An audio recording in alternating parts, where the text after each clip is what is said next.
नमस्ते। Francis bacon के सभी एसेज में of marriage and single life एक अलग ही जगह रखता है, क्योंकि यहाँ बैकन एक ऐसे टॉपिक पर लिख रहे हैं जो हर इंसान की जिंदगी को डायरेक्टली टच करता है। शादी करें या ना करें, यह सवाल हर इंसान के जीवन में आता ही है। लेकिन बैकन इस सवाल का जवाब एक ऑर्डिनरी पर्सन की तरह नहीं दे रहे हैं। वे इसे एक फिलोसोफर, एक स्टेट्समैन और एक प्रैग्मेटिस्ट की तरह दे रहे हैं। और जो पर्सपेक्टिव वे दे रहे हैं वह न तो पूरी तरीके से मैरिज का सपोर्ट करता है और न ही पूरी तरीके से सिंगल लाइफ का सपोर्ट करता है। यह बैकन की कैरेक्टरिस्टिक है। वे balanced, nuanced and brutally honest लिखते हैं। बैकन ने यह ऐसे उस समय लिखा था जब मैरिज एक सोशल एंड इकोनॉमिक इंस्टीट्यूशन था, रोमांटिक चॉइस नहीं। एरिस्टोक्रेटिक फैमिलीज में मैरिज पॉलिटिकल अलायंस थी। प्रॉपर्टी और इनहेरिटेंस के लिए शादियां होती थी, और साथ ही कैथोलिक चर्च मैरिज को एक सेक्रेमेंट मानती थी, एक divine institution. And Protestant reformation ने भी मैरिज को इम्पोर्टेंट माना, लेकिन डिफरेंट रीजन से। और इस बैकग्राउंड में बैकन का ऐसे रिमार्केबल है क्योंकि वे न रिलीजियस एंगल देते हैं और न ही प्योरली रोमांटिक एंगल। वे एक प्रैग्मेटिस्ट और एक फिलोसॉफिकल एंगल देते हैं। यह भी इंटरेस्टिंग है कि बैकन खुद की पर्सनल लाइफ में मैरिज को लेकर कन्फ्लिक्टेड थे। उन्होंने 45 साल की उम्र में एलिक ब्रैनहम से शादी की, जो उनसे बहुत छोटी थी, और यह मैरिज रिपोर्टेडली अनहैप्पी थी। तो जब बैकन मैरिज के बारे में लिखते हैं तो उसमें पर्सनल एक्सपीरियंस भी है। बैकन इसी की शुरुआत एक memorable and thought provoking statement से करते हैं कि he that had wife and children have given hostage to the fortune for their impediments to great enterprises either virtue और मिसचीफ। यानी जिस इंसान के पास पत्नी और बच्चे हैं उसने फॉर्चून को होस्टेज दे दिए हैं, क्योंकि वे किसी भी बड़े काम में, चाहे वो वर्च्यू का हो या मिसचीफ का हो, उसमें बाधा बनते ही हैं।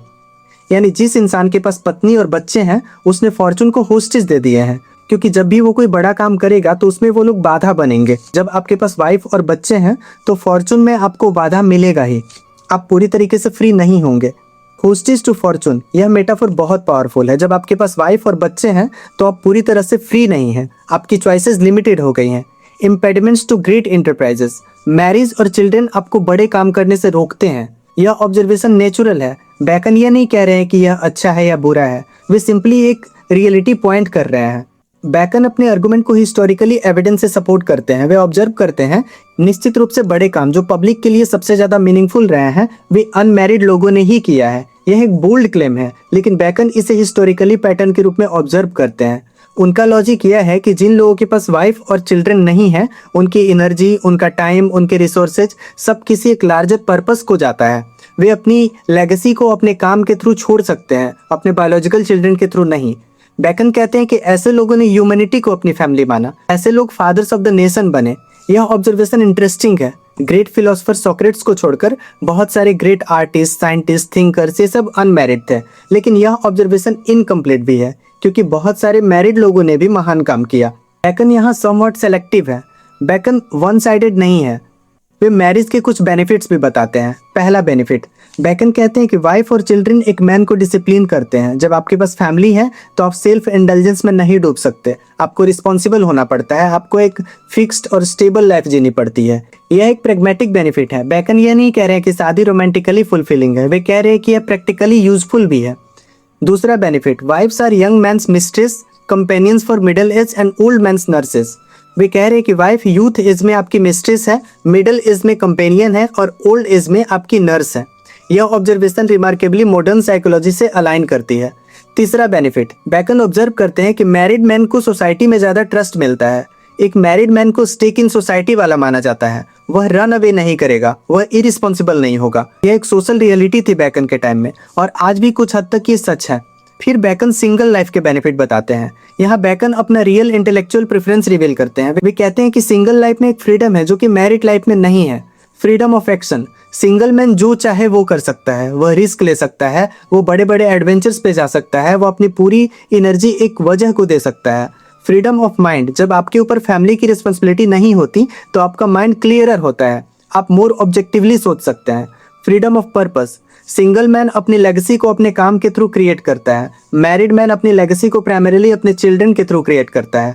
बैकन ये सजेस्ट करते हैं कि जो लोग जेन्युइनली ग्रेट काम करना चाहते हैं उनके लिए सिंगल लाइफ ज़्यादा अप्रोप्रिएट है। फिर बैकन यहाँ एक इंटरेस्टिंग ऑब्जर्वेशन देते हैं, द जीलस वाइफ।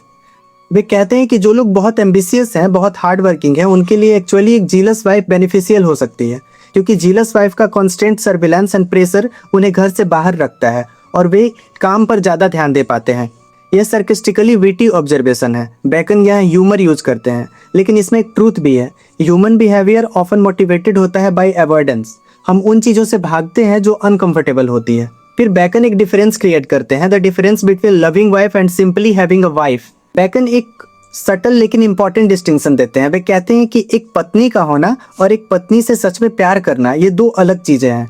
जो मर्द अपनी पत्नी से सच में प्यार करते हैं वे मैरिज को एक पॉजिटिव इनरिचिंग एक्सपीरियंस पाते हैं। वे उससे स्ट्रेंथ लेते हैं, उससे इंस्पिरेशन लेते हैं। लेकिन जो मर्द केवल सामाजिक ढांचे से प्रेरित होकर शादी करते हैं, उनके लिए शादी एक बोझ है। यह ऑब्जर्वेशन ऑनेस्ट है। बैकन यह नहीं कहते हैं कि मैरिज हमेशा बर्डन है। वे कहते हैं कि मैरिज का क्वालिटी उस रिलेशनशिप की क्वालिटी पर डिपेंड करता है। वे कहते हैं कि गुड वाइफ वह है जो अपने हस्बैंड के एम्बिशन को सपोर्ट करे, उसकी सक्सेस में पार्टनर बने, उसके डिफिकल्ट टाइम्स में स्टेबल रहे, घर को नर्चरिंग एंड पीसफुल प्लेस बनाए। यह आइडियल ऑब्वियसली पैट्रियार्कल है। यह वाइफ को प्राइमरीली हस्बैंड के सपोर्ट सिस्टम के रूप में डिफाइन करता है, लेकिन यह बैकन के टाइम की लिमिटेशन है।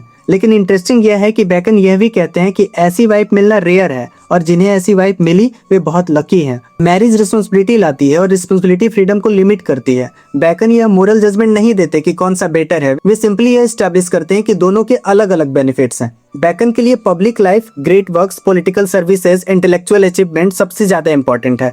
मैरिज प्राइमरीली प्राइवेट लाइफ को सेव करती है और जब प्राइवेट लाइफ की डिमांड्स बढ़ती है तो पब्लिक लाइफ सफर करती है। यह बैकन की फंडामेंटल कंसर्न है। यह कंसर्न उनकी अपनी लाइफ से आती है। वे एक स्टेट्समैन थे, एक फिलोसोफर थे, एक राइटर थे और इन सब के लिए उन्हें इनॉर्मस अमाउंट ऑफ टाइम चाहिए था, एनर्जी चाहिए थी, जो कि शादी होने के बाद संभव नहीं था। Of marriage and single life में कहीं भी रोमांटिक लव को सेंटर नहीं रखा गया।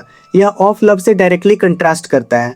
बैकन मैरिज को प्राइमरीली एक प्रैक्टिकल इंस्टीट्यूशन की तरह देखते हैं, एक रोमांटिक फुलफिलमेंट के लिए नहीं। यह सोशल स्टेबिलिटी, पर्सनल डिसिप्लिन और फैमिली क्रिएशन के लिए है। बैकन मैरिज को प्राइमरीली एक प्रैक्टिकल इंस्टीट्यूशन की तरह देखते हैं, एक रोमांटिक फुलफिलमेंट के लिए नहीं। यह व्यू आज के रोमांटिक कंसेप्शन ऑफ मैरिज से बहुत अलग है। सिंगल लाइफ इंडिविजुअली फुलफिलिंग हो सकती है, लेकिन सोसाइटी को मैरिड लोग चाहिए।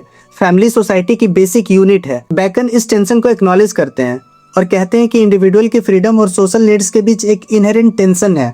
Of marriage and single life एक ऐसा ऐसे है जो आज भी हर पढ़े लिखे इंसान के लिए रिलेवेंट है, क्योंकि वह क्वेश्चन जो बैकन रेज करते हैं कि freedom versus responsibility, individual versus society, private versus public, यह क्वेश्चन आज भी हर इंसान फेस करता है। बैकन का कोई डेफिनेटिव आंसर नहीं है और यही इस ऐसे की स्ट्रेंथ भी है। वे कहते हैं कि मैरिज अच्छी है अगर आप स्टेबिलिटी, डिसिप्लिन और सोशल बिलोंगिंग चाहते हैं। सिंगल लाइफ अच्छी है अगर आप फ्रीडम, ग्रेट एम्बिशन और अनलिमिटेड पर्पस चाहते हैं। एंड होस्टेज टू फॉर्चून, यह फ्रेज आज भी उतनी ही पावरफुली रिजोनेट करती है, क्योंकि जब हम किसी से प्यार करते हैं, जब हम किसी के साथ लाइफ शेयर करते हैं, तो हम उन्हें फॉर्चून को होस्टेज दे देते हैं। हम वल्नरेबल हो जाते हैं और यह वल्नरेबिलिटी वीकनेस नहीं है, लेकिन इसे कॉन्शियसली चूज करो। जानो कि तुम क्या दे रहे हो और क्या पा रहे हो, ब्लाइंडली नहीं, थॉटफुली। Thank you.